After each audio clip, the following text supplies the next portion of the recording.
Hello St John's, happy World Book Day. I hope you're all enjoying the day. Maybe you've even dressed up at home, maybe not. But have you guessed what the teachers are dressed up as? Here's my outfit. I'm very good at hearing things. That's my clue. Wonder if you've guessed who I am yet. Today I'm going to be reading you this book, Lights on Cotton Rock by David Litchfield. It's a very good book. You may have heard of him. He wrote The Bear and the Piano. So he's a very good author, and that's why I wanted to read it to you today. Okay. When Heather was a little girl, she snuck away from home and ran into the woods. Soon she had arrived at a place called Cotton Rock. Heather sat in the darkness and shone her torch up into the night sky, where the stars sparkled with magic and wonder. She was hoping that someone out there would see her light. You see, Heather had read all about outer space and how sometimes aliens came down to Earth and took people away in their spaceships. She wanted more than anything to leave Earth behind and go to live among the stars. So she flashed her torch, off and on, off and on, off and on, off and on, off and... There in the sky was a spaceship.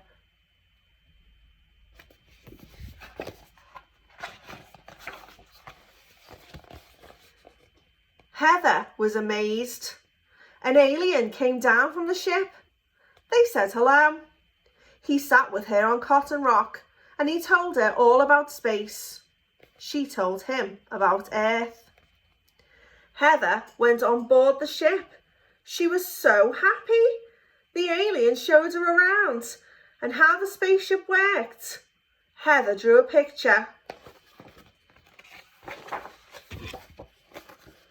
It was of her and the alien. Heather was having so much fun with her new friend, but then she noticed something on one of the computer screens. It was her family searching for her in the woods. Heather ran from the spaceship shouting, "See you soon," to the alien. Her parents were so relieved to see her that they forgot to be angry that she had run away. They didn't even see the spaceship or hear it take off.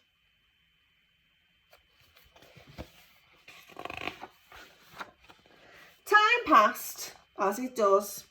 Heather returned to Cotton Rock again and again. Anytime she felt sad, angry or alone, she would sit on the rock, hoping that the alien would come back and take her away. Over the years, Heather tried all kinds of new ways to get the alien's attention. She tried radio waves, electricity signals, lights, sounds, but the spaceship didn't return.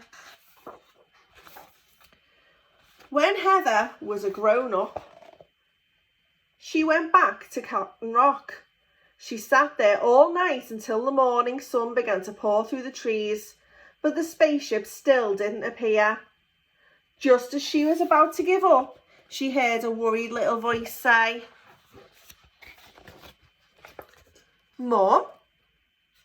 Heather was downhearted, so her son did things to cheer her up. They looked at the stars. They listened to radio waves. They looked into space. They drew. Heather drew her alien and her son drew his. They read about space until Heather was tired and her son was hungry. So they went home.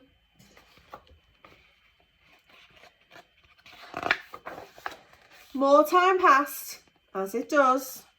Heather came back to Cotton Rock less and less now, but every once in a while she would sit on the same spot and wonder if her alien friend was nearby. When Heather was an old lady, She had nearly lost hope, as people do, but she still liked to sit on Cotton Rock and shine her torch up into the sky. She turned it off and on, off and on, off and on, off and on, off and...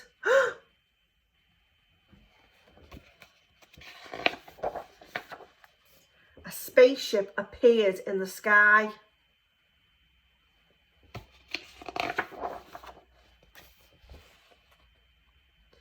The ship opened.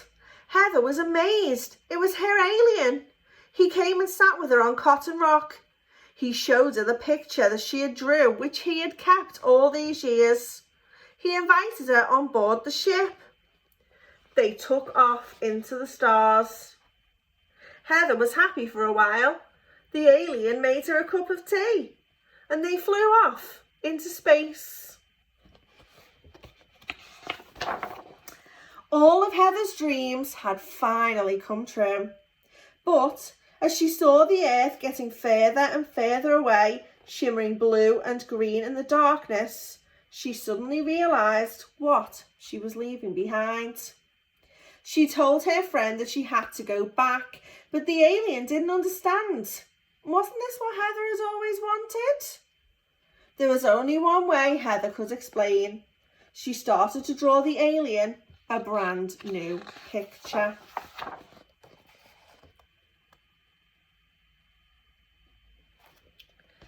My family will be looking for me, she explained. The alien understood immediately. The spaceship turned around and went back to Cotton Rock. Heather would never forget her friend or the time they had spent together, but it had taken a trip to the stars for her to realise that the magic and wonder she had been trying to find had been on Earth the whole time.